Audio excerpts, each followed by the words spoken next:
When it comes to lore in Borderlands, it's a franchise that likes to build it up outside of the main narrative. While the core story of the game usually likes to focus on core story, whether it be through side missions, echo logs found around the world, or even the idle chit-chat you can have with characters whenever, lore gets sprinkled in seemingly almost wherever they can squeeze it in. Admittedly, because there's so much, even some of the more common tidbits I miss because it's hidden in plain sight. And that's where this theory comes in. There's no denying that information about Eridians, what they did, the things they built, and why they built these things are still far from clearly being answered. It doesn't stop us from speculating. And today's video is about the vaults, and more specifically, the vault monsters. The vaults themselves are kind of a mystery already. Inside of them are technology of the Eridian race, but it would be odd if these things were just created for the sole purpose of a galactic item-wide storage system. And as I'm sure all of you already know, these vaults also doubly acted as prisons. As we've seen many times, often a giant monstrous vault creature emerges from them, wreaking total havoc. But the thing about these vault monsters is that some of them were created by the Eridians themselves, and fortunately it's not hard to tell which ones were. Those like the warrior and the sentinel both hold a specific purpose. The warrior was meant to be a weapon of mass destruction, and the sentinel was meant to protect knowledge of the future. Clear purpose, and that's the key word here, purpose. Their goal wasn't just to protect the vault, that was the Guardian's job innately. So when you begin to look at the other vault monsters like the Rampager and the Grave Ward, for example, what do? Fundamentally, nothing. They have no purpose. They are just monsters. And this whole video stems from a single line Tannis has when you idly speak with her. Why did the Eridians trap monsters within the vaults? Or perhaps the more curious question is, were they monsters when they went in? The idea that the vault monsters weren't what they were when they went in. That it was some random side effect of being inside the vault that turned them into these raging behemoths. But of course, an idea is just an idea. To have actual answers, you need something to compare it to, a test of sorts. But how do you test this idea? We don't know what any of the vault monsters look like when they were thrown in. We always enter the equation after the fact. Except for one time. There's only one current example of someone we know who entered a vault within the era of the Eridians and something else came out.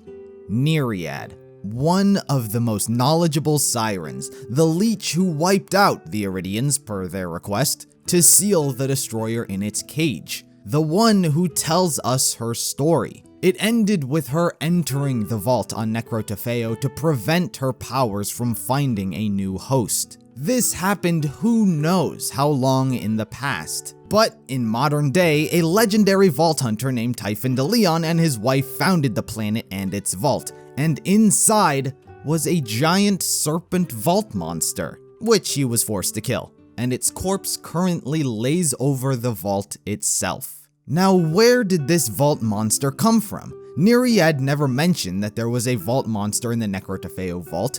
Her message never mentioned she was going to get eaten, and even if the serpent was a thing, it surely would have just gotten leeched trying to do so. Nyriad went back to the Eridian homeworld because there was nothing there. Their people were dead. The vault was empty. What purpose would a vault monster have served trapped on a planet the Eridians were inhabiting? We entered the vault, and there was nothing in there. Nothing of value. Thus, it could serve as her coffin. When I have written my last, I will go back to the Eridian world, to the vault there. Oh, I hope it works.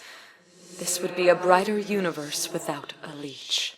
So let's play with the idea that this giant Hydra-like serpent was Nyriad. What connection could be made between them, the story, and why she would have turned into a serpent in the first place? Now, admittedly, I spent quite some time scrolling through the old Greek mythological textbooks trying to reason why she would turn into a serpent. And honestly, there was nothing that I could track back to the story of the sirens. Hydra, serpent, sirens, all part of Greek mythology, but none that correlate to one another. For those of you who don't know, while this vault monster is a serpent, Typhon de Leon calls it a Hydra for a very specific reason. In Greek mythology, the Hydra was the child of the couple Typhon and Echidna, thus the obvious correlation and connection when it comes to Typhon, but not the sirens.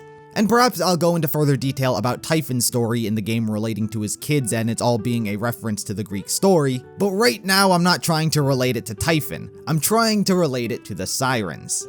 The closest reasoning I could come up with for why Nyriad turned into a serpent is symbolism, literally. Across many cultures, the serpent is meant to symbolize things such as rebirth, transformation, immortality, sexual desire, and healing. For the most part, many of these things can be seen in the sirens of Borderlands. Upon death, they are rebirthed. Their powers never die, they're just passed on to a new life. In a way, this also means immortality. Despite not knowing who she is, Maya speaks Nyriad's name in her sleep. Did you sneak into my room?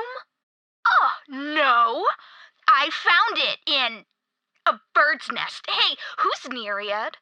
I have no idea. Where'd you hear that? You were saying it in your sleep. Which you heard from the bird's nest. Crap. She has no idea who she is, and yet she still lives in her memory. They say one is only truly dead once you are forgotten. Transformation, if this is Nyriad, took on a very literal sense, but by becoming a siren, that is transformation. Your life is changed no matter what. Sexual desire, now that's still on the table. Queen Dido seemed like she might have been a freak, but ultimately that's not a thing. But you see what I'm getting at here.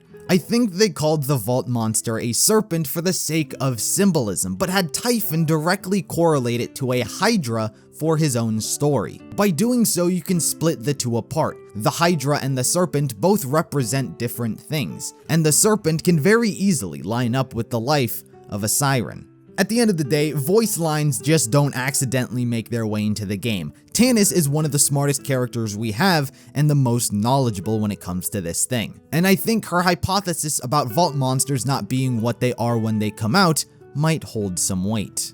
But what do you guys think? Do you believe that it's by some unintended accident that the vault monsters are created, or do you think it is these monsters that are put in that jump out and attack you? Any and all thoughts, be sure to let me know in the comments below, and until next time, I'll see you in the next video.